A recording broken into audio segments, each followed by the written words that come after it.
வெற்றிவேந்தன் செய்திகளை வழங்கிக்கிட்டு இருக்கிறது நான் உங்கள் பிரியதர்ஷினி. பெங்கால் புயல் சென்னைக்கு 190 கிலோமீட்டர் தென்கிழக்கில் மையம் கொண்டுட்டு இருக்குன்னு சென்னை வானிலை ஆய்வு மையம் சில மணி நேரங்களுக்கு முன்னாடி சொல்லியிருந்தது. அந்த புயல் மணிக்கு 7 கிலோமீட்டர் வேகத்தில் நகர்ந்து வந்துட்டு இருக்கு. இன்னைக்கு பிற்பகல் மாமல்லபுரம் காரைக்கால் இடையில இந்த பெங்கால் புயல் கரையை கடக்க போறதா வானிலை ஆய்வு மையம் சொல்லியிருந்தாங்க. அதை தொடர்ந்து இப்போ நெம்மேலி மாமல்லபுரத்தில் சுமார் 15 அடி உயரத்துக்கு கடல் அலைகள் எழும்பியிருக்கு.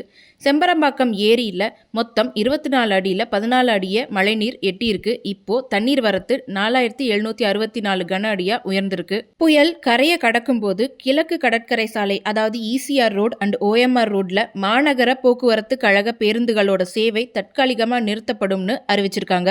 சென்னை, திருவள்ளூர், காஞ்சிபுரம், செங்கல்பட்டு, கடலூர், விழுப்புரம், மயிலாடுதுறை மாவட்டங்கள்ல அதிக கனமழையோட 60 முதல் 90 கிலோமீட்டர் வேகத்துல காத்து வீசுறதுக்கு வாய்ப்பு அதிகம்னும் வானிலை ஆய்வு மையம் சொல்லியிருக்காங்க. மேல சொன்ன மாவட்டங்கள் போக இன்னைக்கு இன்னும் சில மாவட்டங்கள்ல மிதமான மழை பெய்ய வாய்ப்பு இருக்குன்னு வானிலை ஆய்வு மையம் சொல்லியிருக்காங்க.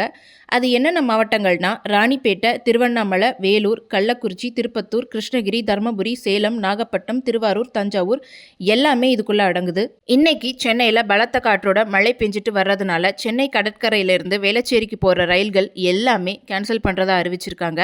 இது போக சென்னை வேளச்சேரியில் மாநகராட்சி சார்பில் புதுசாக உருவாக்கப்பட்டிருக்க குளங்களில் மழைநீர் தேங்க தொடங்கி இருக்கு.